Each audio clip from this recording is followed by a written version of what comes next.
Muchas gracias por haber venido, Carlas y Antonia. Ya saben un poco que vienen a escuchar vuestro testimonio, pero sí que me gustaría hacer como una pequeña presentación. Voy a empezar por Antonia, porque leí una entrevista muy bonita en la que decía que su padre le había dicho que la lucha era la felicidad. Y esa frase me impresionó cuando la leí. Y de repente pensé que a lo mejor en tu caso, en tu historia de vida, como que en tu infancia, en tu juventud, la lucha de tus padres había atravesado tu vida, pero que después en tu vida adulta y en tu juventud también tú habías decidido seguir ese camino de lucha, ¿no?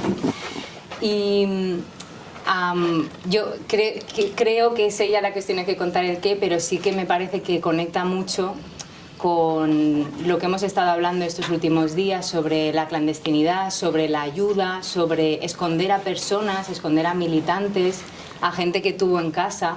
Eso nos conecta con historias que hemos hablado estos días cuando comentábamos la importancia de los enlaces en la guerrilla. Nosotros con ellos hablamos de otro periodo histórico, pero aún así entender que esta estela de lucha que coge Antonia pues viene de algo que les precede también, ¿no? Y de Carlas, pues bueno, claro, lo cojo yo, vale. Pues de Carlas lo que quería destacar fue que en 1970 fue detenido y estuvo por la policía franquista y estuvo en la comisaría de la Vía Laietana. Y precisamente hace 2 días estuvimos hablando de alguien que pasó allí encerrado un mes, que fue Francesc Serrat Pujol Sisquet. Entonces aquí tenemos el testimonio de alguien que compartió ese espacio de represión, evidentemente no en el mismo periodo histórico, pero sí en ese espacio, ¿no? Carlas estuvo en la militancia clandestina en comisiones obreras cuando era evidentemente un sindicato prohibido por el franquismo y participó en la ocupación de la fábrica SEAT y después de haber estado en la comisaría de Vía Laietana estuvo también en la cárcel Modelo. La fuerte vigilancia policial y su actividad clandestina provocó que sufriera el exilio, que se exiliase a Francia y luego a Italia, para que entendamos que esos caminos de exilio de los que hablamos, que se abren en 1936, pues no terminan ni muchísimo menos cuando acaba la guerra, sino que se perpetúan hasta fechas tan tardías como los años 70. Bueno, son 2 personas que encarnan la lucha en su presente, que han hecho hicieron de su juventud la militancia y ahora en su vejez hablan desde la memoria y desde la reivindicación de los derechos humanos a través de la Asociación de Expresos y Presas del Franquismo. Además, hace menos de un año se inició la primera querella contra policías contra policías franquistas que cometieron torturas. Y esta es una querella en la que hay una decena de entidades implicadas, de la que me gustaría también que nos hablarais como ese ejemplo, esa petición de justicia y de reparación que aunque llega tarde sigue siendo necesaria e imprescindible para construir un presente democrático, ¿no? Entonces yo no me quiero alargar, solo quería poneros un poco en contexto de Antonia y de Carlas y daros las gracias y aprovechar porque una oportunidad así no es muy común que la podamos tener. Merci.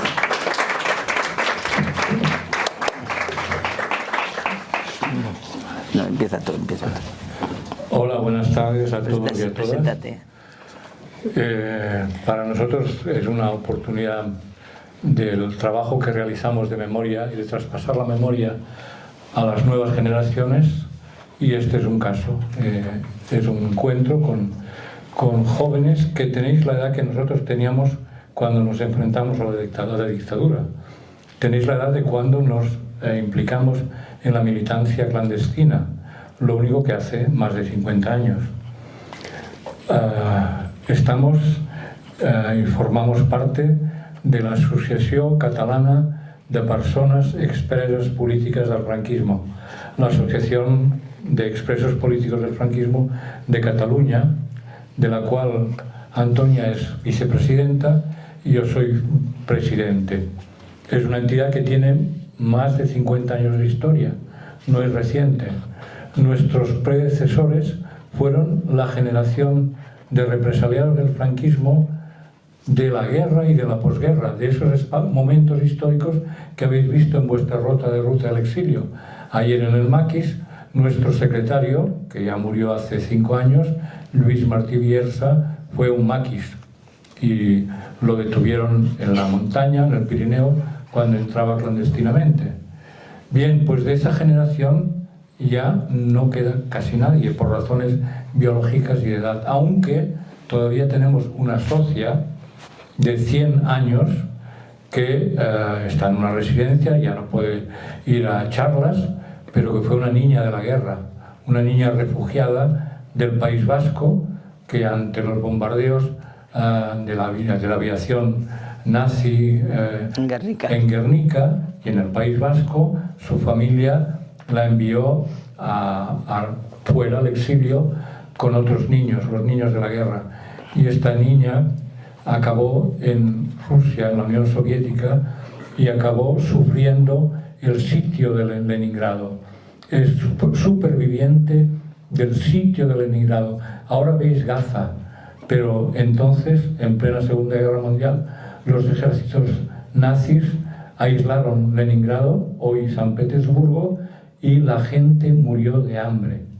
Muchísimas, cientos, no miles, cientos de miles de personas murieron en el sitio por el hambre. Y eso lo sufrió esta socia, que es la que queda de esta generación, de los niños de la guerra.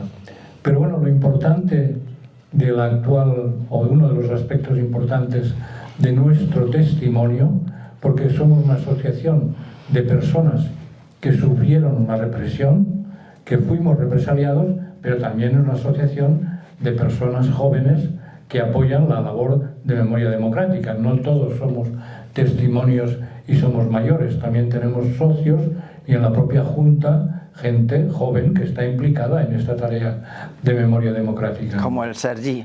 Como aquí tenéis un ejemplo, Sergi es miembro de la Junta, es el encargado de los temas de las redes y de las, digamos, de las filmaciones, la imagen, y es una colaboración realmente muy importante para divulgar nuestra tarea. Y por eso pedimos también, hemos pedido el permiso para poder grabar esta sesión. Bien, lo importante también de esta asociación es que hemos hecho un trabajo de relevo generacional y ahora estamos en el activo del testimonio las últimas generaciones del antifranquismo. Son las generaciones, como Antonia y yo mismo, que luchamos y sufrimos y vivimos los últimos años de la dictadura. Porque es uno de los retos que tenemos, explicar a los jóvenes y a la sociedad que el franquismo no fue solo cosa de la guerra y la posguerra, que el franquismo duró muchos años y murió siendo en dictadura hasta el final. De hecho, este septiembre que viene, el 27 de septiembre, recordaremos un hecho terrible, luctuoso, que es las últimas ejecuciones del franquismo, porque el franquismo murió matando. Algunos dicen, no, los últimos años del franquismo ya no eran una dictadura, era una dictadura blanda, que bueno, que tampoco hizo tanto, que lo intentó mantener el orden y gestionar una transición hacia la democracia, lo cual es la mentira, la falsa, digamos, la fake news, el revisionismo histórico, que nosotros estamos aquí como testimonios para explicarlo. Porque a mí personalmente, que era un joven hijo de un barrio obrero de Barcelona, del Poblenou, que me impliqué ante la injusticia que veía a mi alrededor de una sociedad con una dictadura que represaliaba a las personas que no pensaban como el dictador, que represaliaban a personas, buenas personas como mis padres. Mi padre estuvo encarcelado, simplemente condenado a muerte, como muchos republicanos, por haber defendido el gobierno legítimo, el que había elegido el pueblo. Mi padre lo único que hizo, nació en Toledo, vivía en Madrid, lo único que hizo es defender al gobierno legítimo. Y por eso, después de 3 años de guerra, lo detuvieron como al padre de Antonia. Estuvieron en los campos de concentración, en la cárcel de Sevilla, condenado a muerte. Y claro, yo, esa memoria de la vida familiar, de los antecedentes de mi familia, me influenciaron. Porque a diferencia de la mayoría de las familias en España en que imperó el silencio, En mi casa hubo transmisión familiar, como en la casa de Antonia, y por eso quizás nos fue el motivo de nuestro compromiso, porque en nuestra casa nuestros padres nos explicaron lo que sufrieron, lo que pasó. En el 90% de las familias de España, y seguramente en vuestros abuelos y bisabuelos, o en la mayoría de los casos, las familias no explicaron nada, pero no explicaron nada no deliberadamente, sino por el terror, el dolor, el miedo que se impuso por parte de la dictadura, que hizo una inversión terrible en dolor para que las familias, los republicanos, los demócratas, los trabajadores, quedásemos cerrados en los propios silencios que imperaron durante 40 años. Solo pocas familias, como las nuestras, nos explicaron lo que había pasado, porque eran, bueno, personas que creían que tenían que transmitir a sus hijos su propia experiencia, su propia represión, incluso directamente vivida, como es el caso de Antonia como niña, que después lo explicará. Pues bien, a mí el hecho de que mis padres me explicaran lo que había sido la guerra, el golpe de Estado, la represión que sufrieron, me hizo implicarme de muy joven, con 14, 15 años. ¿Implicarme en qué? Pues en lo primero que podíamos, que era en mi caso hacer de monitor de Splice. O sea, yo iba con esas chamarretas de otro color, pero con los chavales de nosotros, monitores, con 16 años, llevamos chicos y chicas de 14, o sea que en aquel momento tampoco habían establecido los criterios de tener pasar la prueba para llevar el grupo, etc. Era todo mucho, absolutamente más, digamos, desorganizado, porque además lo hacíamos a través del único espacio que había legal público, que era el de la Iglesia. Entonces solo habían dos legalidades: la legalidad de la dictadura, que era el partido único, el sindicato único, la organización juvenil española, el sindicato de estudiantes universitarios, las organizaciones únicamente adictas al régimen, siguiendo el modelo fascista de Mussolini. Y por otro lado había la legalidad de la Iglesia católica, apostólica y romana, que como había apoyado el golpe de Estado, había preservado todas sus, digamos, instituciones y su propia legalidad. Lo que pasa que en los años 60 empezaron a haber cambios en la propia Iglesia y hubo sectores de algunos curas, de algunos sectores de católicos, de organizaciones católicas, que empezaron a cuestionarse el papel que habían jugado, también a raíz de los movimientos que venían del Concilio Vaticano II, de la teología de la liberación en América Latina. Todo esto influyó en España y los jóvenes, que no teníamos dónde hacer actividades más que en los espacios del régimen, optamos pues hacer actividad bajo esta cobertura, y en estos grupos de SPLAI pues hacíamos excursiones y hacíamos tarea de concienciación crítica ante la sociedad en la cual habían tantas injusticias, ¿no? Después en los movimientos de Scout, por ejemplo, y esa fue mi primera concienciación y mi primer activismo, que pasa a ser militancia clandestina, que es un salto cualitativo, a los 17 años, cuando empiezo a militar en las Juventudes Comunistas. También aquí hay que cambiar el sentido de las palabras, porque ahora estas palabras están muy denostadas y han conseguido cambiarlas, el significado de las palabras. Para nosotros ser comunistas era luchar por la libertad frente a la dictadura. Y los que estaban más organizados y eran más activos eran, en este caso, las Juventudes Comunistas o el PSUC, y por eso nos organizamos en ello. Y por lo tanto queremos reivindicar también que los nombres tienen una significación. Y para nosotros comunismo no es estalinismo, el estalinismo no es comunismo. Esto es lo que tratamos también de explicar. Y en esta militancia supuso organizarme mucho más seriamente, y lo que tenía más miedo y lo que trataba de destruir el franquismo y la Brigada Político-Social, que es la organización policial dedicada a la represión de los activistas que luchamos por las libertades, eran las organizaciones clandestinas. Es muy importante la organización. Una sola, da testimonio, hace digamos, abre preguntas, puede hacer algún testimonio, pero la organización es lo que permite la lucha y es lo que nosotros preservamos y nos organizamos clandestinamente. Y de la organización clandestina en las Juventudes Comunistas, luego pasé al PSUC, que era el Partido Socialista Unificado de Cataluña, y con esta militancia entré en la Escuela Industrial de Barcelona para hacer un peritaje. Entonces la ingeniería técnica se llamaba peritajes. Bueno, pues el peritaje, ahí organicé el Sindicato Democrático de Estudiantes, que era la organización ilegal, pero que era presente en todas las universidades y que rompió con el Sindicato Español Universitario, que era el sindicato franquista. Del trabajo en la escuela industrial ya pasé al trabajo en una empresa, porque en mi casa hubieron problemas, digamos, económicos y no pudieron continuar con los estudios, yo no pude continuar y pasé a trabajar a una empresa que era la empresa SEAT, de automóviles SEAT, y con la militancia clandestina. ¿Y por qué entré a trabajar en la SEAT? Porque pidieron un traductor de italiano en la prensa. Y yo aprendí el italiano porque mis padres no me quisieron llevar a la Escuela Nacional Franquista. Y las únicas escuelas o institutos entonces que no estaban controlados por el régimen eran las escuelas extranjeras. Y por eso también hay muchos militantes antifranquistas que provienen de la experiencia de haber estudiado en la escuela francesa, italiana, en otras escuelas, ¿no?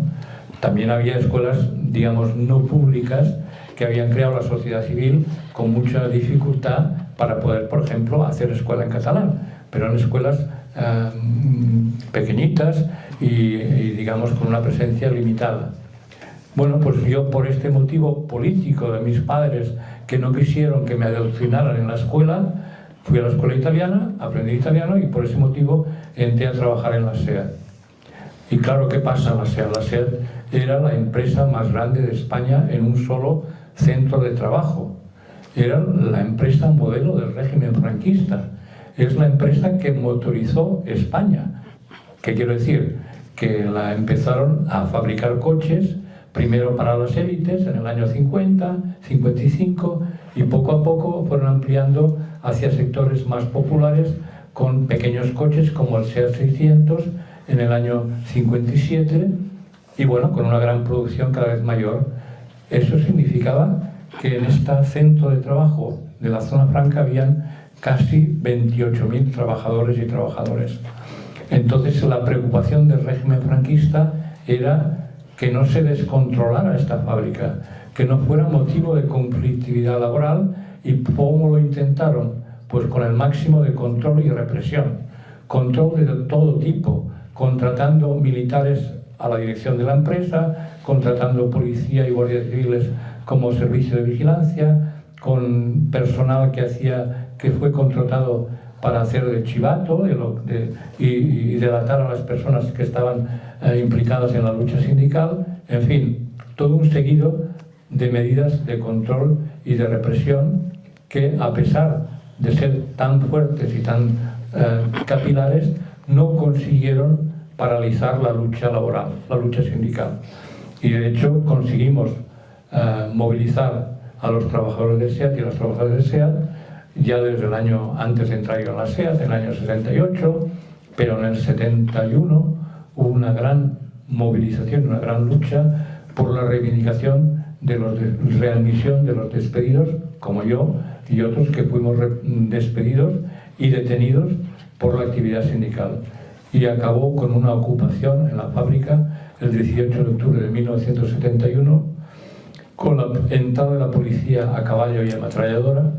Hubieron un muerto, hubieron muchos heridos, y por eso hasta hoy en día, cada 18 de octubre, recordamos en la SEAT este día a las nuevas generaciones de trabajadores de SEAT, para que sepan de dónde vienen y cuál es la lucha de la cual provienen. Bien, como consecuencia de esta implicación en la tarea sindical, que hoy es un derecho, hoy estar afiliado a un sindicato es un derecho constitucional, hacer huelgas es un derecho constitucional, hacer reuniones es un derecho constitucional, hacer propaganda también. Pues bueno, por todos estos elementos: asociación, huelga, propaganda, manifestación. A mí me detuvieron y por ejercer estos derechos primero pasé por la comisaría de la Vía Laietana 43, como ha dicho antes, que era el centro de la topografía del terror de Barcelona, donde estaba la sede de la Brigada Político-Social, que era la policía especializada en reprimir, detener y torturar a los demócratas, a los que luchamos por las libertades. Bien, pues ejerciendo la tortura durante 20 días, en mi caso, pero en muchos casos compañeros de la asociación menores de edad, los hermanos Ferrandis, por ejemplo, estuvieron 30 días con tortura física, psicológica y todo lo que os podáis imaginar, para destruirnos como personas, pero a la vez para sacarnos la información para destruir las organizaciones. Y la tortura es intrínseca a las dictaduras, es consustancial, es terrible, pero las dictaduras se basan, se sustentan en el miedo, en el terror y en la tortura para poder desmantelar todo tipo de oposición. Y se ejerció la tortura hasta el final y desgraciadamente también posteriormente, porque no hubo una relevo, una purga de sacar de los puestos policiales a los que fueron represores franquistas de la Brigada Político-Social. Bien, la tortura es uno de los delitos de lesa humanidad en la legislación internacional y por ese motivo, ya se ha dicho antes, hemos presentado unas querellas a nivel de los juzgados de primera instancia de Barcelona, varias personas, a partir de la aplicación de la Ley de Memoria Democrática de 2022. Creíamos que la Ley de Memoria Democrática nos abría la posibilidad de interponer estas querellas, así lo hicimos, lo intentamos, pero no fue admitida a trámite en la audiencia provincial después de recurrir ante el juzgado de primera instancia, la no admisión. Después presentamos el recurso ante el Tribunal Constitucional y finalmente el Tribunal Constitucional no lo ha admitido a trámite y por eso ahora hemos pasado a la legislación internacional, al Tribunal de Justicia Europeo, en mi caso, y al Tribunal de Derechos Humanos de las Naciones Unidas, en el caso de otros compañeros. Esto no es que sea una búsqueda personal de reparación, es una denuncia de una situación de impunidad. Y eso es lo que pretendemos, porque el dolor que hemos sufrido nadie nos lo va a quitar, no hay reparación. Esto lo llevas en tu mochila, como llevas el trauma, como llevas, digamos, todas las consecuencias de haber sido represaliado, detenido, etcétera, etcétera. Pero creemos que sería sería un ejemplo de justicia que se reconocieran estos hechos, desgraciadamente no para que tuvieran consecuencias penales, porque la mayoría de los perpetradores y torturadores ya no están, pero sí que quedan algunos, pero sí al menos para dejar claro judicialmente lo que fueron aquellos hechos, porque teóricamente yo aún consto condenado ante los tribunales del Tribunal de Orden Público. Por lo tanto, yo lo que quiero es que se anule jurídicamente esa sentencia. Bueno, este es uno de los ámbitos de trabajo de los que realizamos, el ámbito jurídico, pero sobre todo planteamos el testimonio, la transmisión de la memoria y también, digamos, poner en valor que somos las últimas generaciones que podemos decir de verdad lo que pasó, porque lo sufrimos y lo vivimos. A nosotros no nos pueden decir que esto era mentira, porque lo hemos vivido directamente. Y por eso, últimamente, hemos hecho una campaña muy potente que se llama Generaciones Stop, jugando con el equívoco del anglicismo TOP, con el tribunal, las siglas del Tribunal de Orden Público, que fue el tribunal que nos condenó a nosotros, que era el tribunal que condenaba por los delitos que ahora son derechos. Y en este ámbito pues hemos hecho una gran exposición. Hicimos en la cárcel Modelo de Barcelona, que mañana visitaréis, y que puso en valor estas luchas de las últimas generaciones del antifranquismo de los 60 y los 70 en todos los ámbitos, en las luchas del movimiento obrero, del movimiento feminista, de los derechos LGTBIQ+, de los profesionales, los abogados, las asociaciones de vecinos, para poner en valor el hecho de que no nos regalaron nada, que las pocas o muchas libertades que hemos podido conquistar han sido resultado de la lucha, porque el franquismo pretendió perpetuarse sin Franco. Y ese proyecto del franquismo y de la extrema derecha no lo lograron gracias a las luchas y a las movilizaciones. En relación, y ya voy a acabar porque Antonia tiene que explicarnos toda otra historia muy potente, también tiene que ver mi testimonio con la ruta del exilio, como ha dicho antes, ha explicado. Porque yo, después de 2 detenciones, con una petición fiscal de 20 años de cárcel en el año 71, a finales tuvimos que decidir si me quedaba clandestinamente en España, en Barcelona, o me iba al exilio. Mantener un cuadro en la clandestinidad es muy complejo y costoso. Y de la SEA ya teníamos 2 compañeros clandestinos que había que pasarles un dinero mensual, buscar una casa clandestina y documentos falsos y una complejidad enorme, que es mantener un cuadro clandestino. Entonces, como yo hablaba italiano y francés, me dijeron, pues lo más útil para ti sería, y para nosotros, que fueses al exilio y explicases fuera de España lo que pasa. Y por ese motivo fui al exilio, a Francia primero, salí clandestinamente, una de las veces que entré y salí también por la montaña, o sea que por la montaña no solo fue la época del maquis, sino se utilizó el paso de montaña hasta el final. Yo pasé por Puigcerdá, por la zona de la Cerdaña, y fui a París en la primera etapa, donde hice trabajo de coordinación de la solidaridad internacional de comisiones obreras, y luego me fui a Italia, donde pedí asilo político.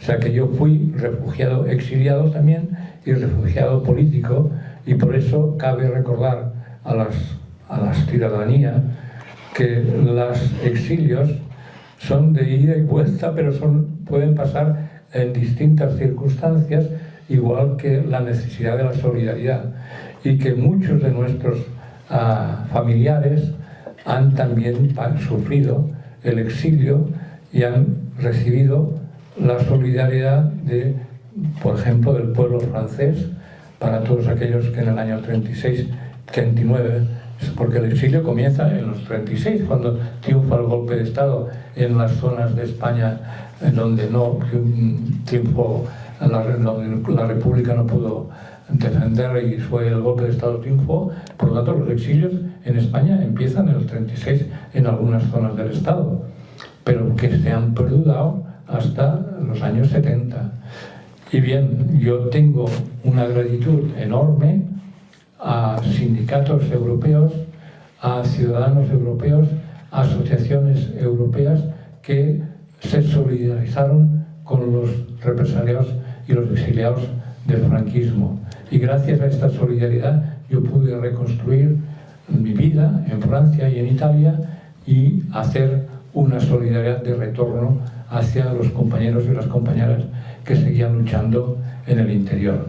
Bien, no me alargo más, lo siento, pero quizás será más oportuno que tengamos un diálogo y un intercambio de impresiones, y estamos dispuestos para ello. Gracias.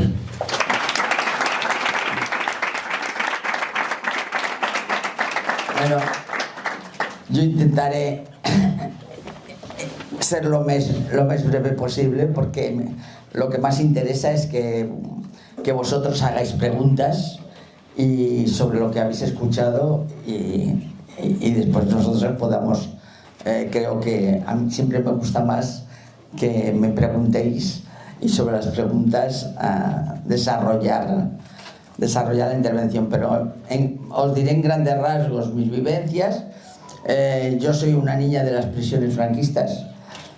Como decía mi padre, tú eres víctima porque una de las cosas que mis padres, los dos, no soportaban es decir que les llamaran víctimas del franquismo. Ellos decían, no, nosotros no somos víctimas del franquismo, somos represaliados por nuestras ideas y nuestro concepto, nuestra filosofía de vida, por la vida que queremos, una vida justa y de igual para todos, de los mismos derechos. Dice, pero nosotros somos represaliados. Dice, la que es víctima es la Toñi, me decía, porque ella sí que era una niña. Claro, yo, por ejemplo, a mi madre la cogieron en el 39, yo nací en el 39, en junio del 39, y mi madre la detuvieron en final de marzo, a primeros de abril, y ya con 7 meses embarazada, con 7 meses fue interrogada y bueno, torturada psicológicamente por las humillaciones y por el trato que dan. Muchas veces la tortura psicológica es tan cruel como más que la física. Físicamente se llevó, porque mi abuela, cuando llegó a Alcalá de Henares, estuvimos en la prisión, cuando llegó a Alcalá de Henares, pues mi abuela dijo que la semana antes habían dado un paseo de mujeres con el pelo rapado por la calle Mayor de Alcalá de Henares, con el pelo rapado y ensuciándose porque acostumbraron a dar medio litro de aceite de ricino, y eso pues hacía que, bueno, con la intención de humillarlas. Mi madre tenía el miedo que le dieran el aceite de ricino por si abortaba, porque estaba de 7 meses. Claro, con medio litro de aceite de ricino pensaba que podía abortar, en su mentalidad tenía miedo, y porque deseaba a la criatura que llevaba adentro. Entonces no la torturaron, no sé si es que porque estaba avanzada tanto, pero no la torturaron física, pero sí psicológicamente. Estuvo 48 horas en interrogatorio. A las 48 horas dijo que tenía que pasar a la prisión, y entonces se movilizaron la familia, que eran de allí de Alcalá, y dijeron que en la prisión no había condiciones para un nacimiento de una criatura, que por favor a menos la dejaran en casa de mi abuela y que esperaran al juicio o a que naciera, pero que dejaran al menos que pudieran nacer en una casa. Total, que se movilizaron la familia, como tenían relación con la Iglesia, que era la que más influencia tenía en aquellos momentos, consiguieron que pudiera estar mi madre en casa de mi abuela con la Guardia Civil en la puerta sin poder salir de la casa, y si salía al médico o si tenía que ir al médico iba acompañada de la Guardia Civil, cosa que nunca ha soportado un tricornio de charol. Ha tenido alergia, siempre tenía terror, le ha quedado para toda la vida solo aquellos tiempos que estuvo viendo el tricornio de charol, que no le dejaba salir de casa. Y ya en agosto, bueno, cuando yo nací, había una vecina, el dueño de la casa era un tal Ventura Corral, que editaba el periódico de Alcalá, y la hija era muy amiga de mi madre. Entonces subió y dice, voy a ver a la niña, que ha tenido una niña muy maja y tal, y que el padre le dijo, pues que la disfrute lo que pueda, porque ha salido una ley cargada de ideología de Antonio Vallejo Nájera, de que todos los niños y niñas nacidas, todas las criaturas nacidas de madres republicanas, sean apartadas las criaturas de sus padres, de su madre, y entregadas a familias católicas o a inclusas. Y entonces, que la disfruten lo que sea, porque vendrán a cogerla para entregarla a familias católicas. Claro, mi madre cogió un terror tremendo y no me quitaba. Y dice, y entonces la Agustina, que se llamaba la Agustina, dice, entonces he pensado que como mi padre fue de la Falange, pues que llevamos a la niña a bautizar y yo soy su madrina. En caso de que vengan a quitársela, Dice, pues podríamos intervenir para impedir, para que me la dejaran a mí. Dice, y así podríamos salvar al menos que no la entreguen a otras familias. Bueno, así lo hicieron. Mi madre no quería porque decía, pero si ni su padre ni yo somos católicos, no tenemos por qué. Claro, mi abuela dice, pero ¿no sabes en el sistema que te has metido? Que en el sistema que ha ganado. Y entonces, pues, total, me llevaron a bautizar y la Agustina Ventura Corral fue mi madrina. Eso hizo que cuando entramos en prisión, cuando la juzgaron, en el mes de agosto, llegamos ya al ayuntamiento, la juzgaron a 45, echaron 5 penas de muerte que ejecutaron de personas que mi madre conocía, sobre todo uno que conocía que tenía 5 hijos y dejaron a la mujer con 5 hijos y fusilaron a 5 hombres. Y entre ellos a mi madre la echaron 20 años y un día, que el día lo hacían por no rebajar penas. Y entonces, cuando llegó a juzgarla, pues mi madre la dijeron que se presentó uno que era militar. Y dice que como militar venía como abogado defensor. Y mi madre dice, yo a usted no lo conozco, dentro de una hora se va a celebrar el juicio, esto es una pantomima de juicio porque yo no he hecho nada y a mí solo me han preguntado por mi compañero, dice, por el padre de mi hija, y yo no he hecho nada y a mí me han traído, por lo tanto aquí venimos ya juzgados y esto es una pantomima de juicio, yo no acepto ningún abogado porque ya venimos juzgados. Entonces, bueno, tenía 25 años y era una joven que se había educado ya en la República y tenía un carácter potente. Bueno, total que ya quedó, la dejaron y me querían entregar a mi abuela y ella dijo que me estaba dando el pecho y claro, con la noticia que tenía de que raptaban a los niños de republicanas, pues no me quedaron, dijo que no, que su hija iba con ella a todos los sitios. Entonces entré con ella en la prisión con 2 meses y mi madre tenía 25 años y salí con 3 años de la cárcel. Estuve mis primeros 3 años en prisión, lo cual soy niña de las prisiones franquistas. Pero os explico esto porque el robo de niños nació, la base del robo de niños nació de republicanas, nació de las mujeres de las cárceles. Todos los niños, una gran parte de los niños robados en este país, que se calculan en 30 y pico mil, todos los niños robados a las madres nacieron, la base fue en las prisiones franquistas. Este negocio después se transformó en negocio porque se lo entregaron a la Iglesia. Y la Iglesia fue tal el negocio que hizo con la venta de niños robados, que duró hasta el año 90, cuando ya habíamos conseguido la democracia. Entonces hasta el año 90 duró el robo de niños. Y estuvo en manos, que esto lo habréis oído por televisión y demás, el robo. Pero las bases de este negocio que cogió la Iglesia, la base nació en las prisiones franquistas, robando a las presas políticas, robando a las presas republicanas, robándole a los niños. Por eso quería hacer hincapié en este hecho, porque para mí es uno de los hechos más terribles y escandalosos que han ocurrido en este país y del que menos se habla. Me he entretenido un poco más en este hecho por esto. Después, bueno, ya entré con mi madre en la prisión, salí y al salir mi madre me dejó con unos tíos allí mismo en Alcalá, con 3 añitos. Ella se marchó, pero mientras estuve en la cárcel recibí una carta en un pan, que mi tío era panadero y le metí una carta en el pan, diciendo que mi padre se encontraba en Yeserías.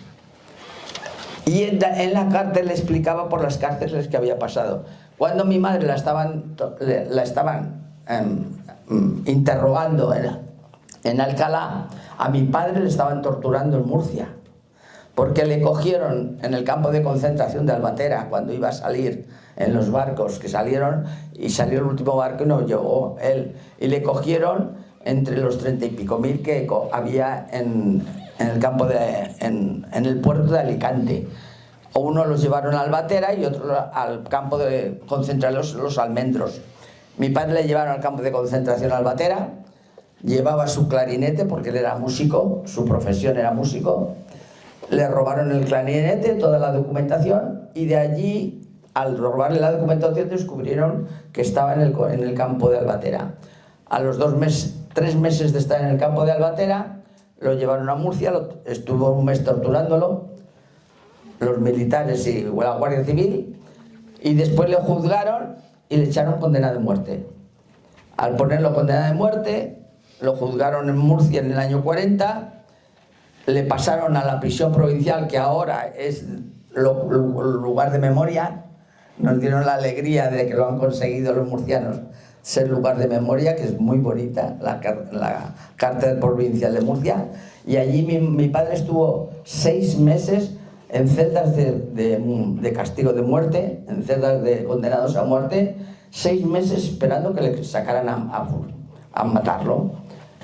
Pero con estas cosas de papeleos y cosas raras que ha habido en el franquismo, de gente que también, amigos que ha tenido también, pues en cruces de papeles y cosas, total que cuando se quedó 6 veces solo en las celdas de muerte, lo que yo siempre le he oído decir es la época más dura de su vida, porque veía a muchos hermanos sacarlos a fusilar y él se quedaba solo. Y cuando iban a fusilar, decían el nombre, se callaban. Y todos los que tenían el nombre estaban esperando que les dijeran y después decían el apellido. Pero bueno, una crueldad, el franquismo ha sido de una crueldad e inhumanidad.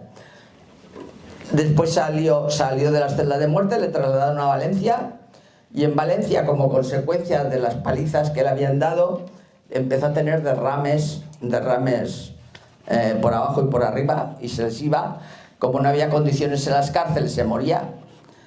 Y en yeserías de Madrid fueron a parar, la mayoría de los músicos republicanos fueron a parar a yeserías de Madrid.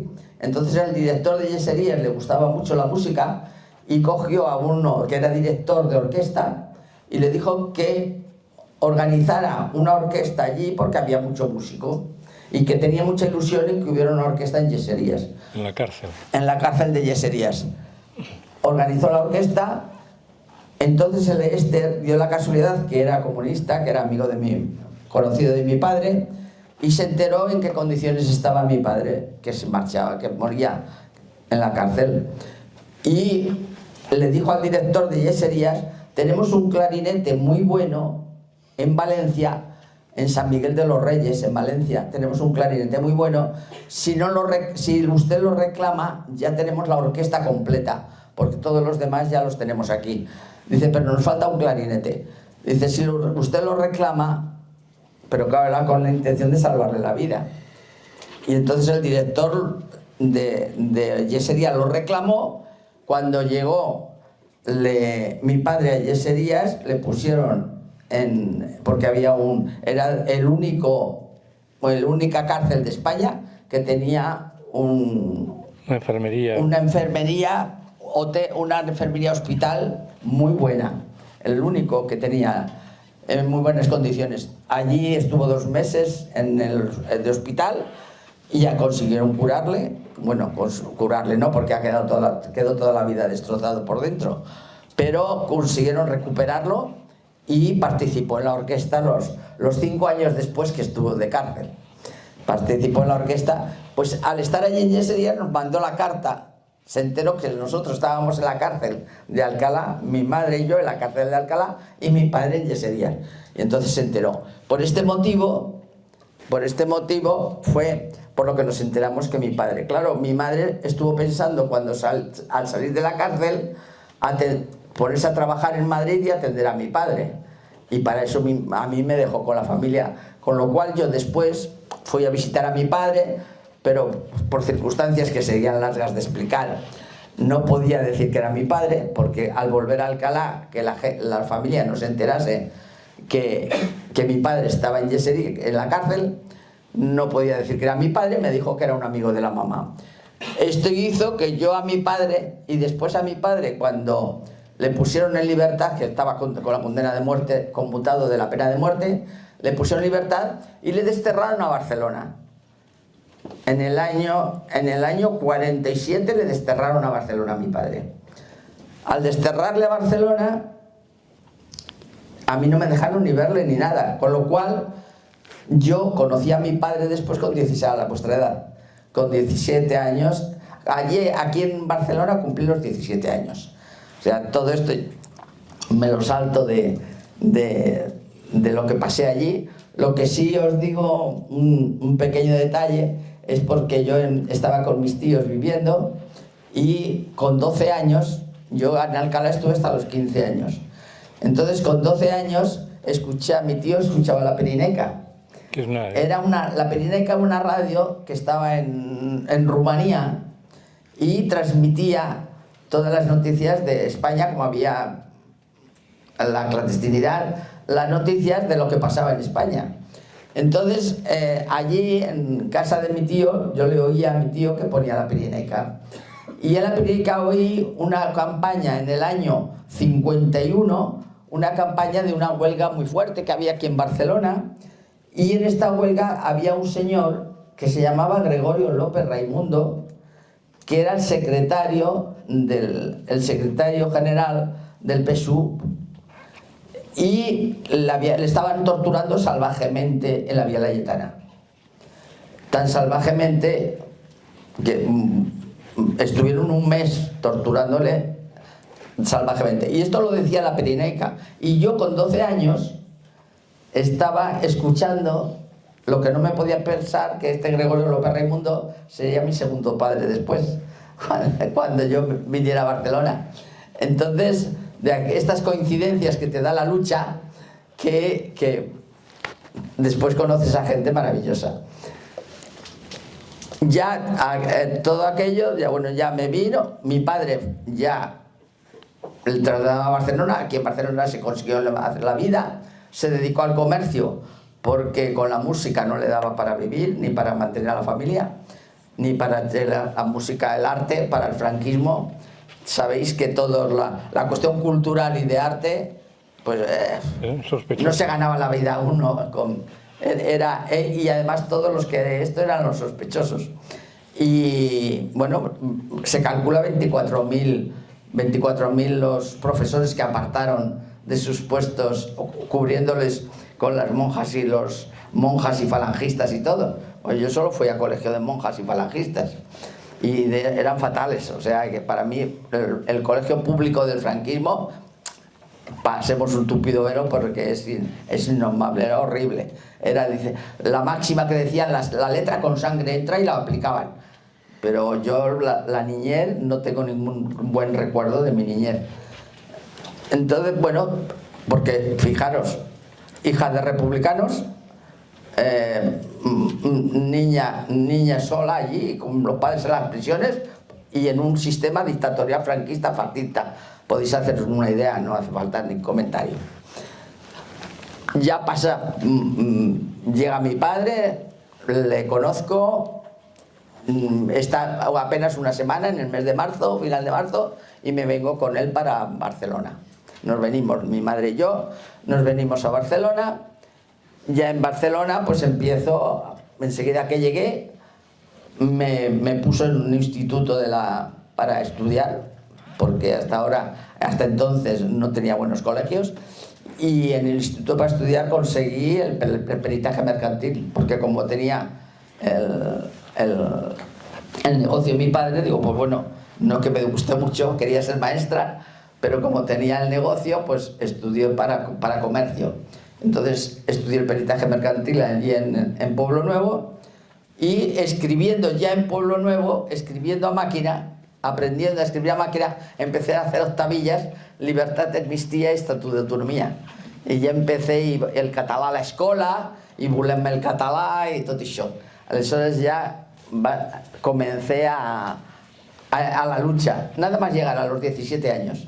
Enseguida me incorporé porque claro, venía con bastante... En el momento que hablé con mi padre, pues vi lo que era. Mi padre me enseñó al ajedrez, me enseñó a amar la literatura, me apuntó al Palacio de la Música y al Liceo, apuntó para enseñarme el lenguaje musical, etcétera, etcétera. O sea, para mí fue el gran maestro, y lo único que en general no les perdoné es la juventud que me habían, con los maravillosos padres que tenía, y los buenos luchadores y cultos. Entonces es la parte que siempre he pensado que qué niñez más bonita hubiera tenido si no hubiera sido el sistema que era. Pero yo todo lo bueno que tuve es que todo se le echaba con la culpa al sistema, no a mis padres. Mis padres luchaban contra el sistema. No, y hay otros hijos que les echan la culpa a los padres. Y es una barbaridad, porque el sistema no nos dejaba vivir. No podía abrir la boca porque mi padre, lo que me prometió cuando le visitaba en la cárcel, que me compraría todo lo que quisiera, no podría abrir la boca porque me compraba todo. Y yo vi pasar un biscooter, que era un cochecito que fabricaban aquí muy, muy malo, pero muy juvenil.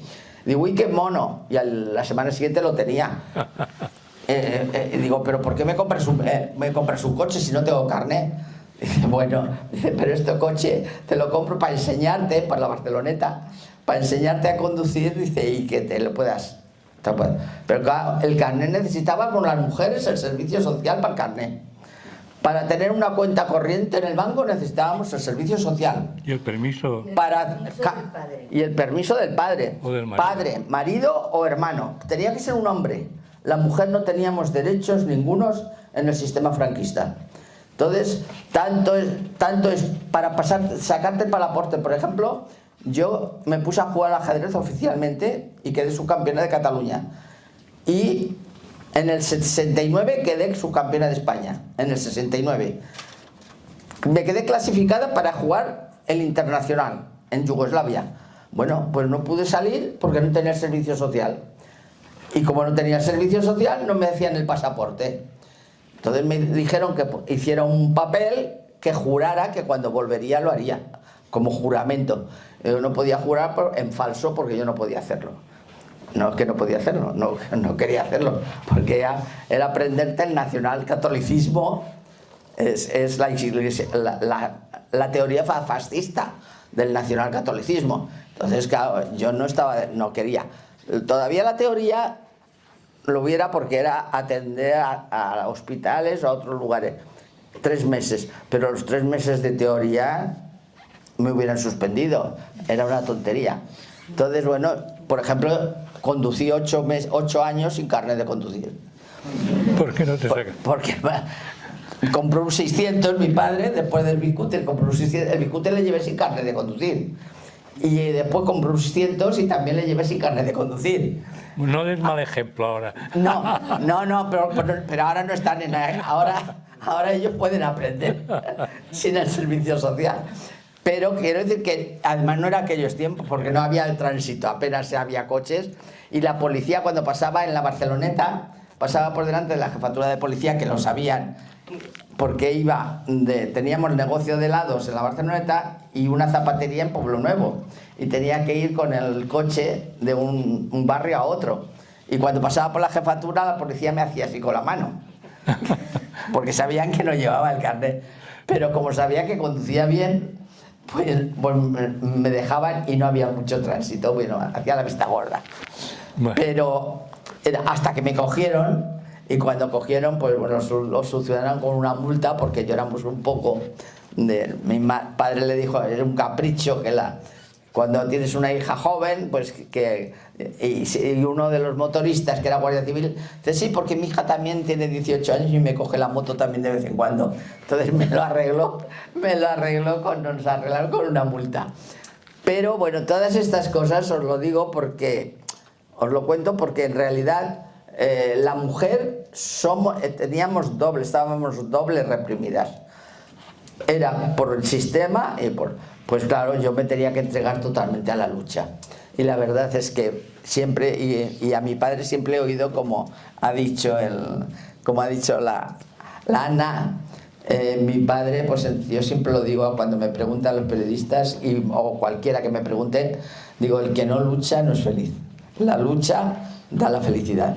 Y bueno, y así es cuando llegabas a Barcelona, pues de joven luché mucho con las octavillas, con esto, hasta que en el año 60 hubo muchas caídas y nos propusieron el PSU. Caídas son detenciones. Detenciones. 100 y pico detenciones de Terrassa, Sabadell y todo. Y entonces nos propusieron de que, uno que habían detenido, habían dicho, no, porque nosotros teníamos estafeta. Estafeta era que los que vivían, como el PSU, la dirección estaba en París, pues mandaba a militantes con maletas de dobles fondos. En las maletas de dobles fondos venían material clandestino. Y había unas cuantas casas aquí en Barcelona, en Cataluña, unas cuantas casas que teníamos estafetas. Llegaban las maletas y en 24 horas teníamos que cortar la maleta con una cuchilla. Con una cuchilla, cortarla y sacar todo el material del doble fondo. Y hacer paquetes. Nosotros hacíamos paquetes y distribuíamos. Y uno de los paquetes teníamos con la SEAT, con uno de la SEAT. O sea que al final el círculo...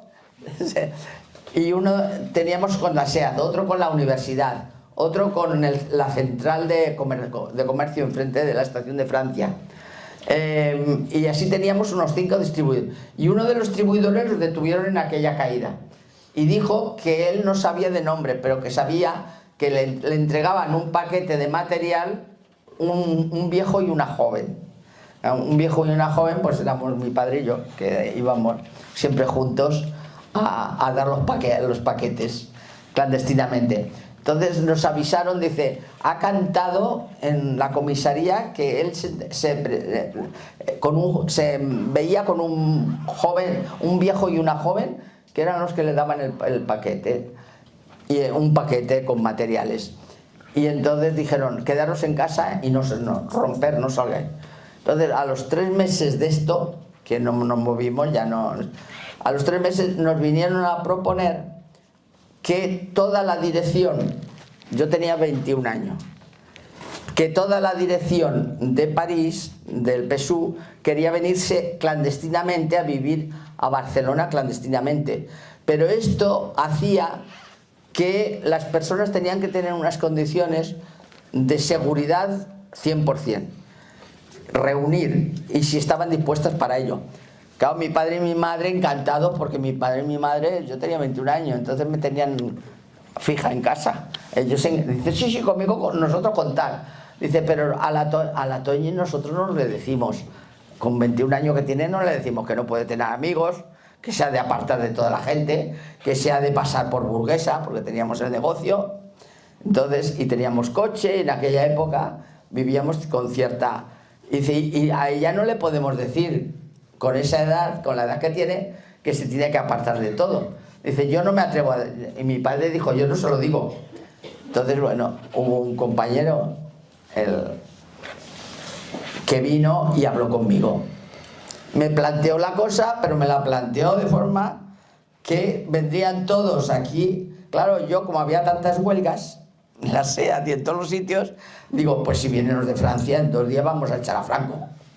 Claro, idealicé la fantasía de los jóvenes, ¿no? Que nos creamos ideales. Pues en 2 días echamos a Franco. Si van a venir todos a luchar España, pues enseguida, claro, va a desaparecer enseguida. El deseo pues digo, sí, contar conmigo. ¿Pero cuántos años duró? Pues duró, yo tenía 21 años y duró hasta que murió Franco en el 76. El 75. El 75. Bueno, pues mira lo que duró. Yo terminé con 37 años. O sea, de 21 años que empezamos con la seguridad, ahora lo que estamos muy orgullosos y estoy muy orgullosa, es que no le cogieron. Que estuvo todos los años en casa, iba y venía por las montañas, atravesaba los Pirineos y volvía y tenía la seguridad de casa. Y yo le recuerdo mucho a Gregorio, fue Gregorio López Raimundo, después el que estuvo en casa. Claro, yo tenía con 24 años cuando él vino, estuvimos 3 años de pruebas si la casa era segura. Cuando vimos la casa que era segura, que reunía las condiciones de seguridad, pues en el 65 llegó Gregorio. Y del 65 al 67 que le detuvieron, y fue cuando salió legal. 77. El 77. 76. Al 76. Al final, en octubre del 76 le detuvieron a Gregorio y salió legal pero salió legal de casa. Y le detuvieron en casa, o sea, le detuvieron en una reunión, pero estaba viviendo en casa. Entonces para mí fue mi segundo padre. Y fue Gregorio el que me animó a ir a Santander a jugar el campeonato de ajedrez. Fue el que creía más él en mí que yo misma. Muy bien. Y bueno, más o menos en grandes rasgos, estas son mis vivencias. Y él fue el que me aconsejó en el 76, cuando vino y dijo: ya soy legal al entrar en casa. Y digo, pues entonces yo también soy legal, ¿por dónde me voy a luchar? Porque hasta entonces era una lucha muy pasiva. ¿A dónde me voy a luchar? Y entonces me aconsejó: ves a la asociación, están formando una asociación de presos políticos del franquismo, que todos eran mayores. Siempre me ha tocado luchar con personas mayores, pero muy contenta porque me ha enseñado mucho y me ha formado como persona. Y entonces me dijo: ves a la asociación, que tienen un trabajo muy fuerte, porque como tú conduces el coche, tienes coche y conduces, pues así vas por toda España, les acompañas para lo de la lucha de la amnistía, que estábamos en la lucha de la amnistía, que fue la amnistía, después vino en el 77. Sí, y estábamos en plena lucha por la amnistía. Y entonces al final del 76 ingresé en la asociación. Fui la más joven en aquella época y ahora me he quedado la mayor de todas. Y bueno, en grandes rasgos, esto es lo que... mis vivencias.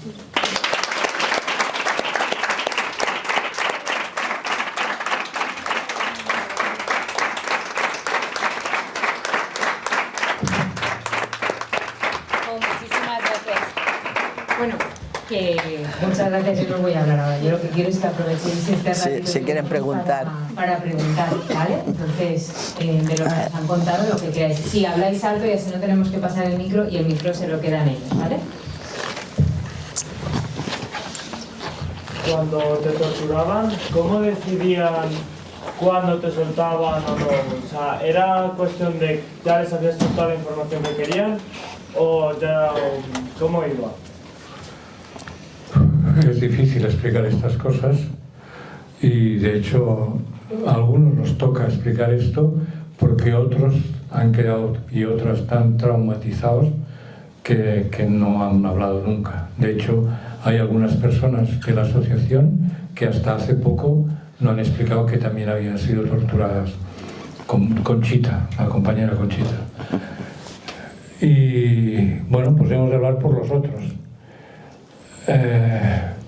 Es la arbitrariedad total. Es decir, las dictaduras es la arbitrariedad. Juegan como quieren con las personas. No hay ningún tipo de control, al contrario.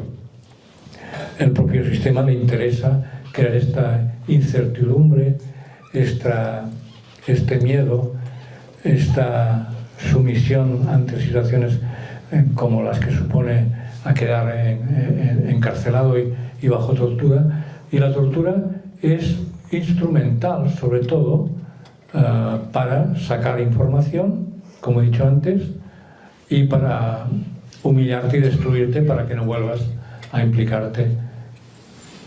Y pues bueno, en el caso de la policía política española, las primeras formaciones en torturas y en interrogatorios en policía política vinieron de la Gestapo. En 1940 visitó España en visita oficial y también en Barcelona el director de la Gestapo y se organizaron los sistemas de, por ejemplo, de fichas para ir organizando la información que sacaban a las personas detenidas y torturadas y además las técnicas de tortura.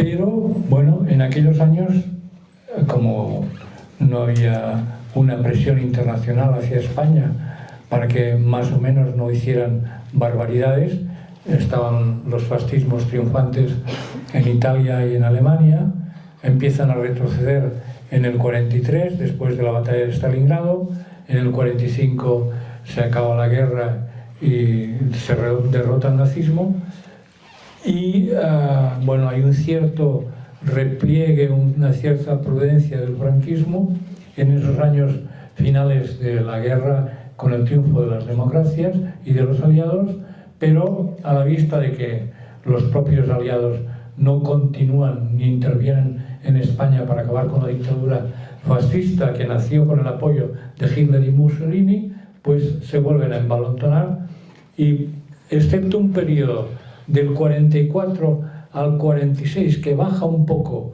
la represión con menos penas de muerte, con la Guerra Fría, a partir del 48 se vuelve a incrementar la represión. Lo que pasa que los maestros, la formación de la Brigada Político-Social ya no viene vía Gestapo, sino viene, desgraciadamente, vía Estados Unidos. Y se hacen cursos de formación, la Brigada Político-Social con la CIA, con visitas de expertos a España, o hacer cursos y formación en Langley, que era un lugar de la CIA. Y bien, lo que les enseñan la CIA es a torturar con el máximo de dolor, pero sin que se les queden muertos los presos, y a ser posible, pues dejando el mínimo de señales. Y esa es la tortura que me aplicaron a mí y que aplicaron a otras personas, ya no tan bestia primaria que se les quedaban los presos en las propias comisarías, muertos o tirados por los balcones, como el caso de algunos que mataron echándolos presentando Grimao, por ejemplo, Julián Grimao y otros. Pero bueno, en los años 60, ante la cierta presión internacional y para evitar el escándalo, aplican esta tortura más científica, en el sentido de que ejercer el máximo dolor para doblar a las personas para que den la información. Y era, pues bueno, era día y noche, no te dejan dormir, cada 4 horas te suben a interrogatorios, estás aislado completamente en una celda, en oscuridad, sin contacto con abogados, ni familia, ni con nadie, solo o sola, sin ningún tipo de condiciones higiénicas, no puedes ducharte, no puedes lavarte, y en el caso de las mujeres incluso más terrible, porque no se podían, compañeras, cambiar la ropa y tenía menstruación, por ejemplo. Terrible, o sea, pero todo para crearte esta situación de que te van a interrogar y a torturar a unos señores que huelen a limpio, que se han duchado, y tú eres un objeto, te humillan con estas propias circunstancias. Y luego juegan con eso, con golpear de distintas maneras. No haré aquí una explicación del tipo de tortura física, pero se las ingeniaban de todo tipo. Yo acabé todo esto negro, con un dolor terrible del tipo de golpeos, como me golpearon continuamente. Y luego lo más terrible es que era el tiempo, porque normalmente a nosotros en las organizaciones clandestinas hacíamos una cierta formación para resistir a la tortura, pero habitualmente en circunstancias normales eran 72 horas, y era aguantar 72 horas. Bueno, eso te puede doler mucho, es terrible, pero bueno, dices, a las 72 horas se acaba, y me llevan al juzgado y luego a la cárcel. Pero aplicaba la dictadura en momentos de grandes movilizaciones, como fue cuando a mí me detuvieron, que luchábamos contra unas penas de muerte del Consejo de Guerra, los militantes de ETA de Burgos, y hubo una gran movilización. A mí me detuvieron entonces, por eso declararon estado de excepción, porque no tenían bastante con la propia sistema jurídico de la dictadura, que era la ambigüedad, la arbitrariedad, sino necesitaban el estado de excepción que les permitía tener a la gente detenida indefinidamente. Entonces, a mí era eso el elemento que más me hizo sufrir, que no había un espacio temporal, que aquello no se acababa, que podía durar días y días, y duró 20 días, pero podía haber durado 2 meses. De tal manera, para que tengáis una idea de lo terrible de las circunstancias, para nosotros, los que pasamos estas circunstancias, ir a la cárcel fue una liberación. Es una paradoja, pero mañana cuando vayáis a la Modelo, para mí, salir de la vía Layetana 43, después de pasar por los juzgados, ir a la cárcel fue una liberación, porque se acababa la pesadilla de día a día hacer frente a esto. Y además lo más terrible, y eso es una vivencia que después he podido, asumir, reflexionar a partir de otras, lecturas, para mí lo más terrible fue la banalidad del mar. Cómo personas que tenían la edad de mi padre, mayores, que en su casa eran buenos padres seguramente, buenos vecinos, que tenían una vida normal en su casa, luego iban a este espacio de la Vía Layetana a ejercer la tortura como una profesión.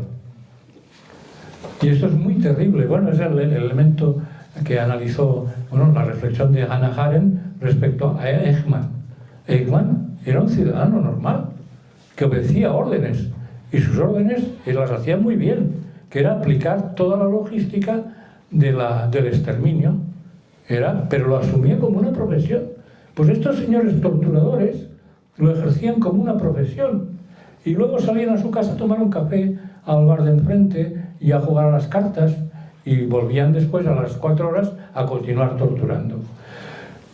Yo creo que para mí es lo más terrible que me ha quedado, porque te da una dimensión de el género humano, como a dónde puede llegar, y es terrible. O sea que y seguramente que no pase nunca, ¿no? Pero que lleguemos a una regresión, a una situación de dictadura del fascismo, algunas de las personas de nuestro alrededor harían lo mismo. En fin, es difícil hablar de estas cosas.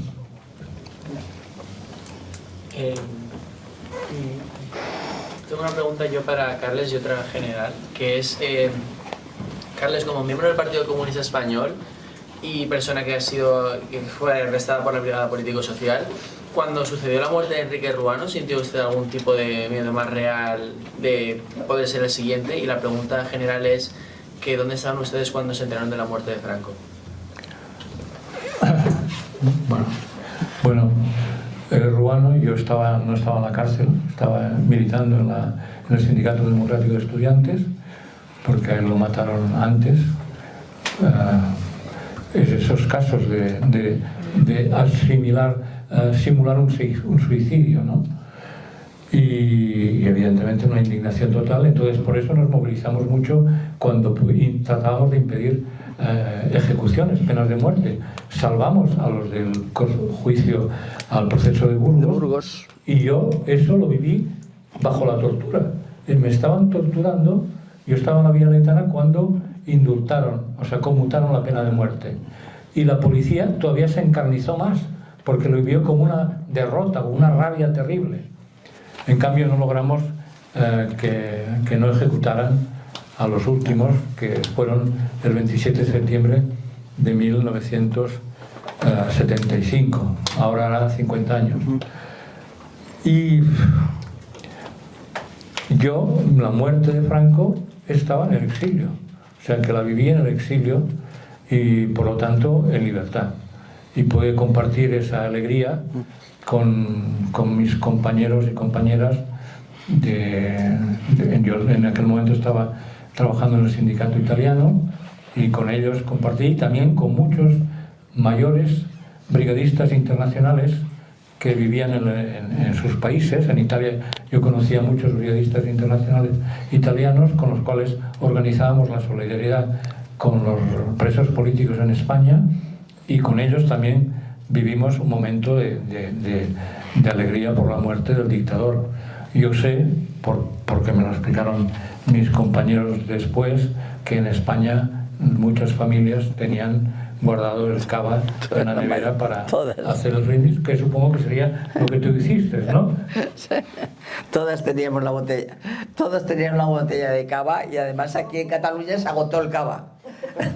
Que era champaña entonces, ¿no? Era champán entonces, que después se puso el cava. Pero nosotros teníamos también el cava. Pero recuerdo una anécdota que curiosa, porque estábamos y anunciaron, cuando estaba el medio llorando, anunciando la muerte de Franco, El Arias Navarro, y lo veíamos en televisión, y bueno, yo sonreí y digo, ¡ay, qué bien! ¿no? Y tal, y me puse muy contenta. Y digo, mamá, trae la botella que brindamos. Y me acuerdo mi padre, que de las palabras que dijo, no se me olvidarán nunca. Dice, no os alegréis tanto, dice, que ha muerto en la cama. Claro. Fue muy curioso esta expresión. Yo no lo capté muy bien, pero después ahora me he dado cuenta lo que significaba, lo que mi padre quería decir, como diciendo que no moverían a nadie. Tanto en la justicia como en todos los sitios quedaban los mismos al morir en la cama, que habían blanqueado un poquito el edificio, pero que no había cambios, no había grandes cambios. Y entonces me acuerdo de estas palabras, no os alegréis tanto que ha muerto en la cama. Yo quería preguntar un poco cuál fue el periodo en el que estuviste en el exilio, porque no sé si lo has mencionado, en qué momento llegaste. ¿Cuánto tiempo has estado en el exilio? Bueno, yo salí a principios de enero del 72, organicé la salida a finales del 71, salí clandestinamente, naturalmente, pero ya tenía organizados los contactos en París.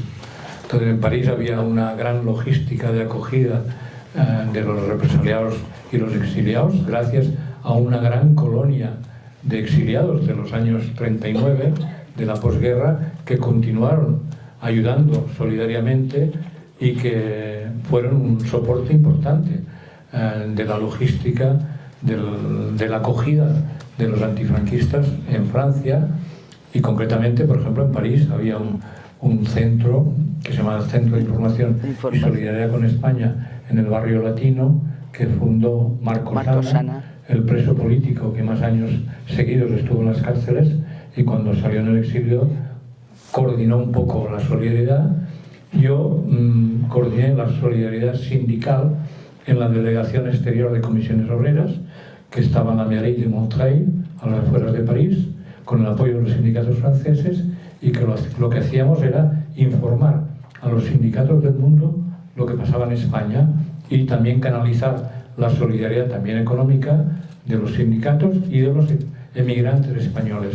Ya no solo exiliados, ya había muchos emigrantes económicos en Alemania de los años 60, en Francia, en Bélgica, y estos emigrantes se concienciaron, muchos de ellos, en la emigración, y canalizamos su colaboración y su solidaridad. Yo estuve un año en París y luego me fui a Italia, porque me dijeron, tú hablas italiano, sería bueno, no tenemos ninguna persona para coordinar la solidaridad en Italia, y me fui primero a Roma y después a Milán, y allí coordiné actividades de solidaridad y pedí el asilo político, y también obtení el pasaporte Nansen de los refugiados políticos, que es una figura poco conocida, que es cuando te reconocen el asilo político, te conceden un pasaporte para viajar por todo el mundo, menos para tu país. Y eso es el nombre del diplomático sueco Nansen, que lo propuso y se aprobó. Y bueno, hasta que con el primer indulto, en el año 76, volví a España, porque la amnistía del 77 no fue para nosotros. Nosotros quedamos, los presos por el Tribunal de Orden Público, quedamos indultados ya en marzo del 76, con fue de las medidas de gracia que hizo el Juan Carlos cuando tomó el relevo, y hizo varios indultos, y yo en el 76 ya estuve indultado, y ya rápidamente, en cuanto pude organizar el regreso, en el 76, en el primer semestre, volví a España y ya me quedé, pero como era prófugo del servicio militar, también hay que recordar que el servicio militar era obligatorio, y si no lo hacías eras prófugo. Yo era prófugo porque me fui antes al exilio de hacer servicio, pero me tocó hacer el servicio militar y luego ya volví a la SEAT gracias a la amnistía laboral que conseguimos con la lucha sindical de mis compañeros y compañeras, que conseguimos que todos los despedidos por razones políticas, ideológicas, sociales, fueran readmitidos desde el año que se fundó la SEAT, desde 1955. O sea, casi 200 compañeros y compañeras pudimos volver a ser readmitidos en la SEAT. A mí me gustaría preguntaros, en relación con lo difícil que resulta a veces hacer llegar la memoria a los jóvenes y a gente no interesada, ¿cómo explicarían ustedes para qué sirve la memoria a este tipo de personas que no están interesadas en la memoria o que no les llama la atención por X motivo?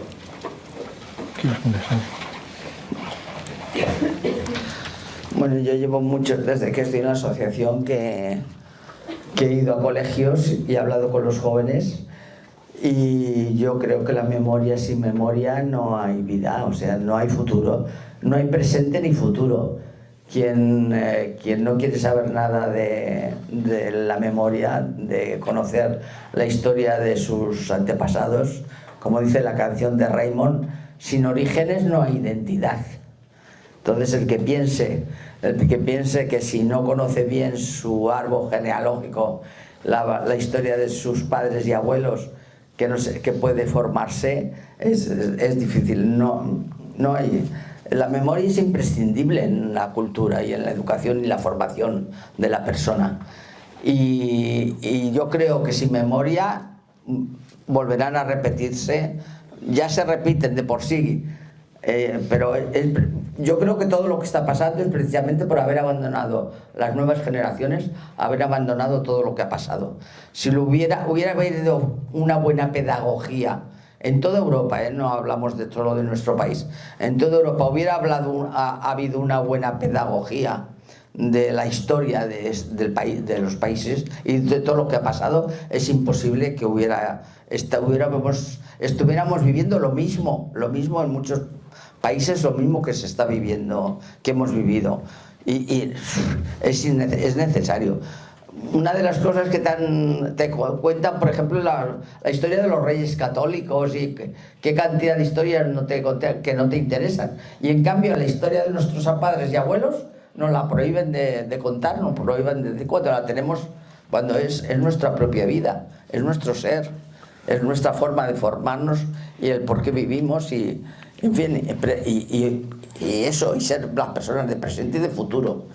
Sin memoria no hay vida. Una de las tareas de la asociación ha sido luchar, por ejemplo, para que los currículos escolares realmente reflejen la historia reciente en el contexto en el que sucedió. Y es una batalla que creo que hemos conseguido. Ya finalmente, con la aplicación de la Ley de Memoria Democrática, la República, la guerra, el franquismo entra en el currículum para que no quede postergado como anteriormente, que quedaba al final y nunca se llegaba a dar esta parte de la historia. Ese ha sido uno de los éxitos y de los logros del movimiento memorialista, para que a nivel del currículum escolar se conozca la historia reciente, pero además no la historia de España aislada de la realidad internacional, porque lo que pretendían era separar el franquismo del fascismo y del nazismo. En los currículums escolares en Francia o en otros países, en Italia, se habla del siglo XX, no se aísla la historia de Italia del resto de Europa, o la de Francia del resto de Europa. Y eso es lo que habían conseguido en España para blanquear el franquismo, en el fondo, para no hacerlo, digamos, partícipe de lo que fue sus raíces y sus apoyos, que fue el nazismo y el fascismo. Entonces espero que esto de alguna manera tenga un resultado, pero además hay que hacer la formación del profesorado, que esta es la otra tarea. O sea que el problema ahora es formar el profesorado en la memoria democrática y en el currículum, y en eso estamos. Aquí tenemos una institución pública de memoria, que es el Memorial Democrático, y las políticas públicas de memoria se canalizan a través del Memorial Democrático, que es una institución creada por la presión de las asociaciones memorialistas, pero que está, digamos, forma parte de la Generalitat de Cataluña. Entonces, el Memorial Democrático organiza de manera, digamos, planificada testimonios en las aulas. Y nosotros vamos a dar testimonios en las aulas por la vía del Museo de Historia de Cataluña, por la vía del Memorial Democrático, y además se hacen formación para el profesorado.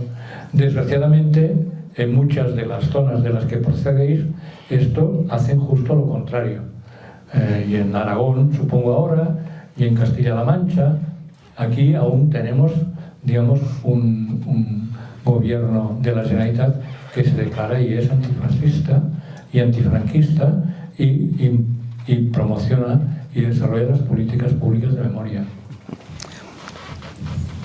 Bueno, yo pertenezco, bueno, el Carles también, lo que pasa es que va poco porque tiene muy ocupado el tiempo, pero estamos en lo que llamas aquí en Cataluña Consell de Savis, que le han puesto Consejo de Savis, me resbala un poco, pero bueno. Consell de Savis en el Museo de Historia de Cataluña, que es de la Generalitat. Y en este Consell de Savis tengo anécdotas sobre todo hay un profesor que viene de Moncada y es un joven y ha venido ya 4 veces seguidas y ya bueno, no hace poco tiempo le pregunté, digo, pero bueno, tú que es que vienes con alumnos nuevos, pero ¿cómo vienes tú siempre? Que es que vienes todas las clases, coges todas las clases, digo, porque has venido, dice, no, esta no es mi clase, dice, es que yo vengo acompañando a estos porque he dicho al museo que cada vez que vengan los de Moncada, vienen los colegios que vienen, las aulas, que me avisen porque me interesa más tanto como a los alumnos de conocerlo porque no conocía nada de las historias que explicáis. O sea, un profesor, me quedé parado porque no me lo podía ni pensar. Digo, pero ¿cómo puede ser profesor y no conocer la historia de este país? Dice, no, es que no lo conocemos. Dice, es que los profesores, hay profesores que yo no conocía todo lo que estáis explicando, es como si viniera de otro país, no lo conocía. Dice, entonces me apunto a todos los cursos que vienen los alumnos de Moncada, de nuestra escuela, de nuestro instituto, me apunto a todos los alumnos. Bueno, me llamó bastante la atención. ¿Más preguntas? ¿Creéis que en relación a la memoria democrática se han cerrado ya todas las heridas? Y en el caso de que no, ¿qué más habría que hacer? Que seguramente sí que no, pero bueno. Sí, no. Es que hay heridas que no se cierran. O sea, eso es lo que hay que hacer es cultura democrática. Y ese es el argumento, en parte, de unos sectores de la derecha, que no hablemos de esto porque las heridas, volvemos a abrir las heridas. Es que las heridas no se han podido cerrar y ya creo que no llegamos a tiempo, desgraciadamente. Entonces lo que hay que hacer es, digamos, justicia, verdad, justicia y reparación, y eso es lo que hay que hacer, independientemente del argumentario de las heridas. Eso lo decían también a Marcos Ana, a este preso político que estuvo 23 años seguidos en las cárceles franquistas, que le decían, oye, ya es hora de que cierres esta página, que pases la página. Pero antes hay que leerla. Y el Marcos Ana dijo, es que antes de pasar la página del libro hay que leerla. Hay que leerlo. Y el problema es que este país no ha leído el libro de su propio pasado. Y eso es lo primero que tenemos que hacer. Y eso son las políticas de memoria. Mientras haya una sola familia que desconozca dónde está su familiar muerto, las fosas, mientras haya un solo nieto que desconozca el bisabuelo fusilado, que fue maqui, que fue fusilado, o que su bisabuela estuvo acogiendo durante más de un año a un guerrillero y que se ha enterado ahora que tiene más de 40 años. Mientras esto continúe pasando, no hay vida posible cerrada. O sea, es que la memoria es imprescindible para que seamos conscientes de los traumas que tenemos. Rodríguez, que es de la Junta. La memoria es imprescindible no para cerrar heridas. Simplemente necesitamos saber qué traumas tenemos para reconstruirlos un poco. Si tú sabes que tienes un trauma, puedes continuar con tu vida. Pero si no lo sabes... Yo estuve 3 días en Vía Laietana y no me tocaron un pelo, porque curiosamente hacían huelga de torturas. Y nos explicaron que hacían huelga de torturas porque, como había salido en la prensa que torturaban y se había movido un poco la cosa y había denuncias, pues entonces querían demostrar al gobierno que si no torturaban no obtenían resultados. Bueno, yo salí ganando, pero para que veáis la diarrea mental. De estos 3 días que estuve en Vía Laietana sin torturarme, no recuerdo casi nada. Y viendo una película, un documental que hicieron, que reconstruyeron con inteligencia artificial las celdas de Vía Laietana, recordé que había comido un bocadillo de jamón que me había traído mi familia, pero no recordaba ni que había comido. Y yo no soy una persona terriblemente torturada, o sea, si no sabía que tenía este trauma, he estado toda mi vida sin pasar por delante de Vía Laietana, de la jefatura. Daba la vuelta, andaba mucho más, pero no era capaz. Ahora soy capaz. Dirás que eres de la Junta de la MICA. Ah, sí, yo soy miembro de la Junta de Guerrillas y socia de la asociación. Bueno, sobre esto que has preguntado,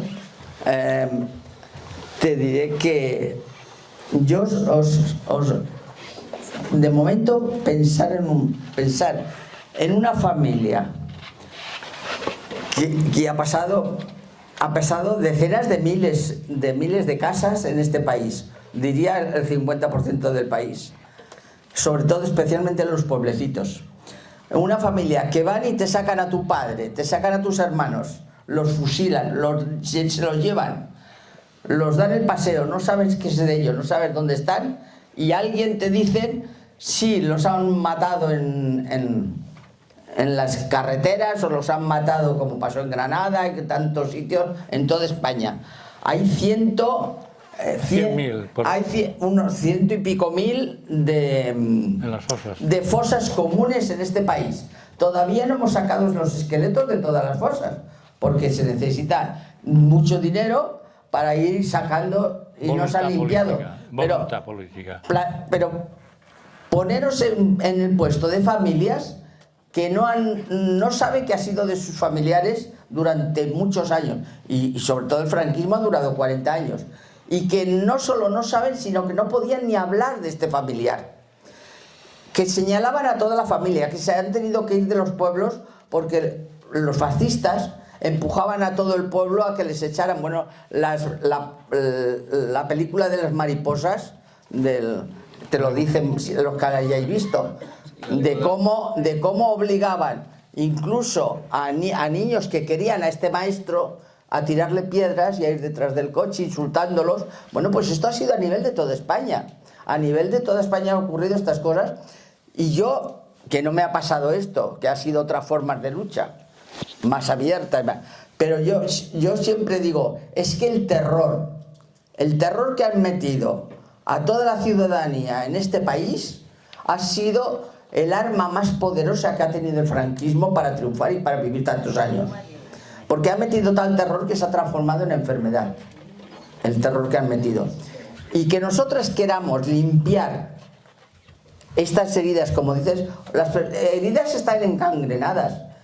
Tantos años se encangrena una herida. Y todas estas familias los tienen muy encangrenadas de ver que han desaparecido sus familiares y no saber nada de ellos ni qué ha sido de ellos. O saber que están en una fosa y que no los pueden sacar y meterlos en una tumba y poder ir libremente a... Es muy doloroso. Yo me pongo al lado y es todavía... Pienso, es que hay gente que ha sufrido muchísimo más que yo.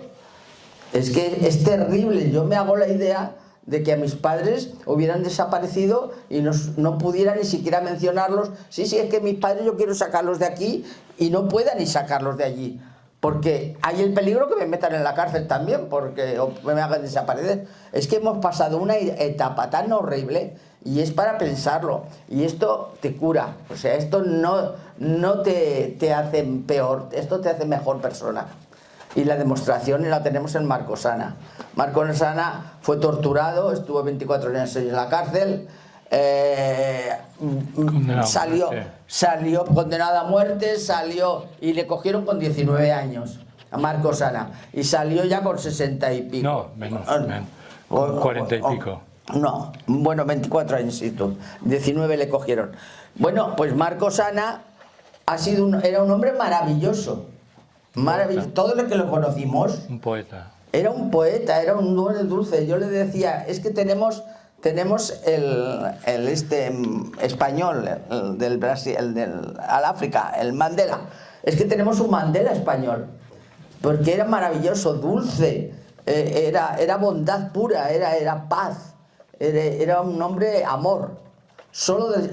Y en cambio se ensañaron muchísimo con él toda la vida. O sea, no es verdad que no, y los que queremos contar la historia no es por venganza, es por limpieza, es por justicia. Y es porque este país de una vez por todas no tengamos, como nos decía Machado, las dos Españas. Que ya de una vez por todas pensemos todos de tirar adelante nuestra España en progreso, en paz, y que se borren las heridas y que se cierren las heridas. Pero es para cerrarlas, no es para... y que no estén encangrenadas. Es precisamente para limpiarlas, es todo lo contrario. Bueno.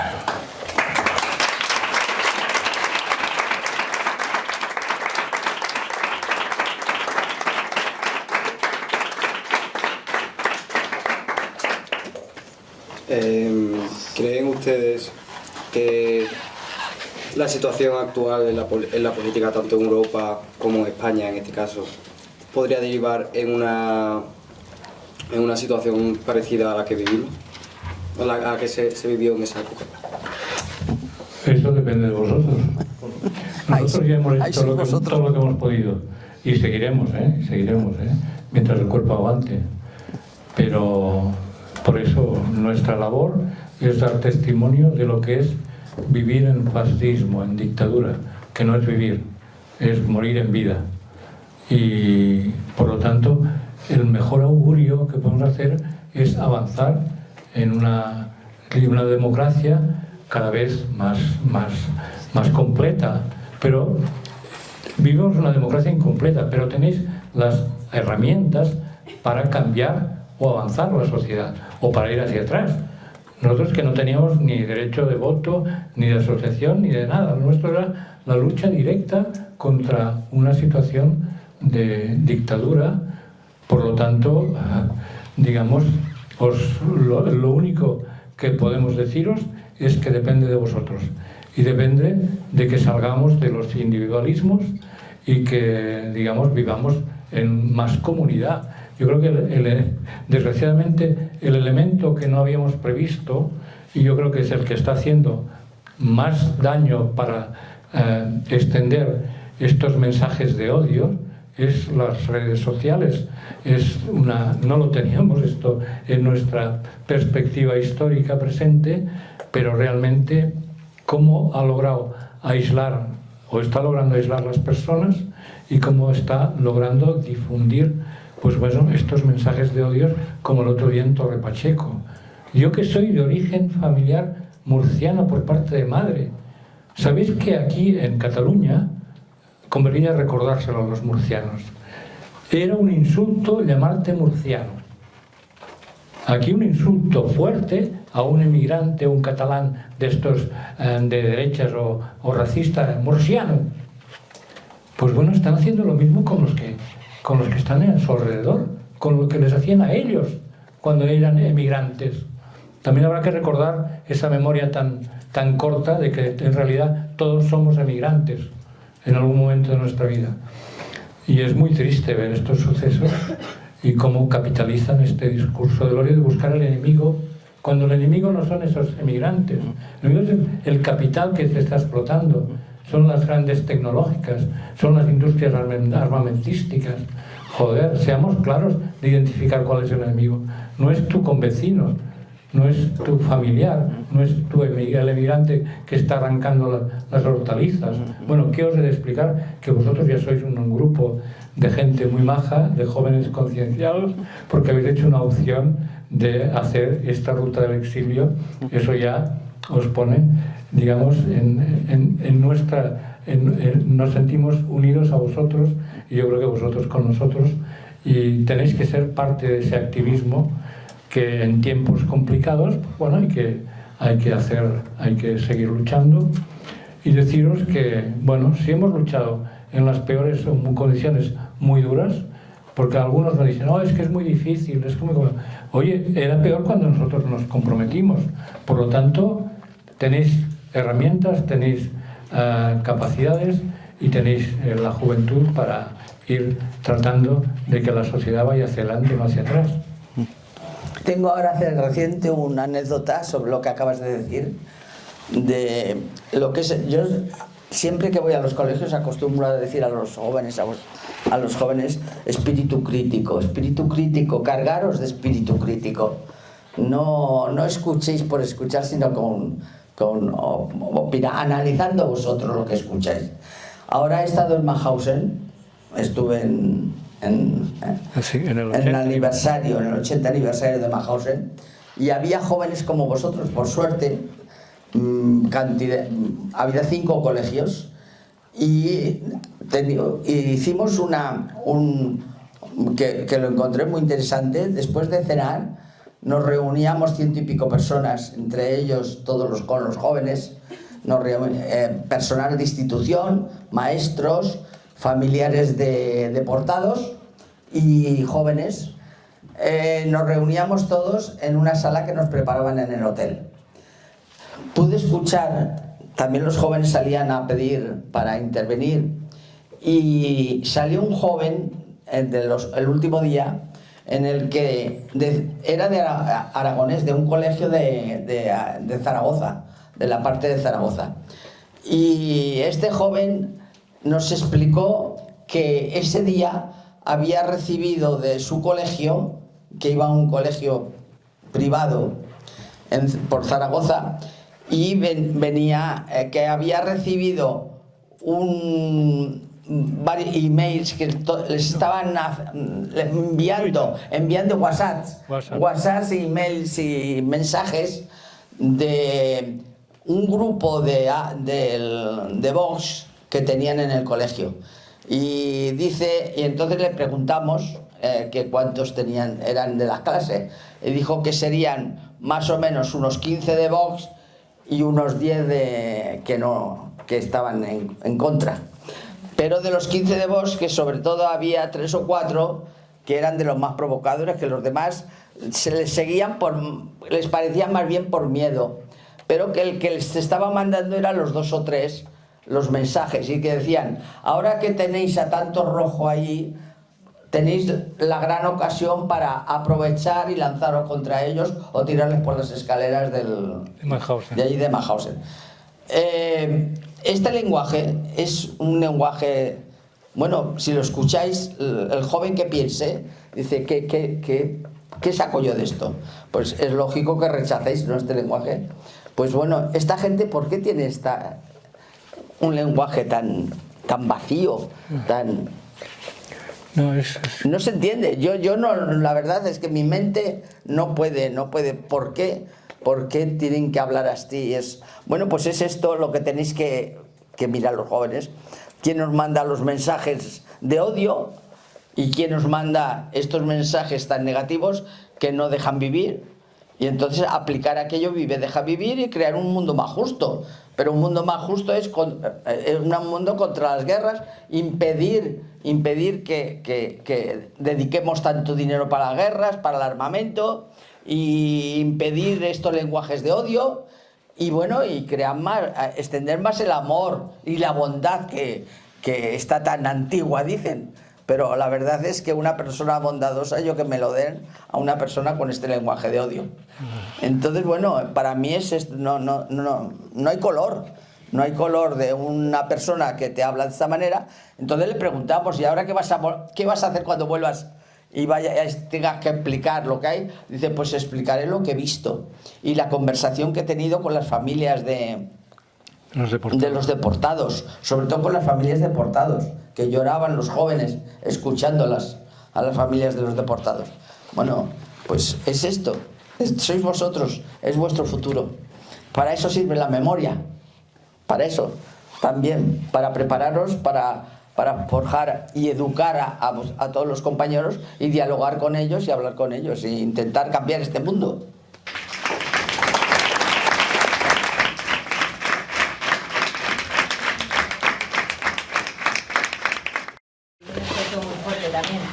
Recuperar ciertos capítulos de vuestra vida que entiendo que son duros y que hayáis hecho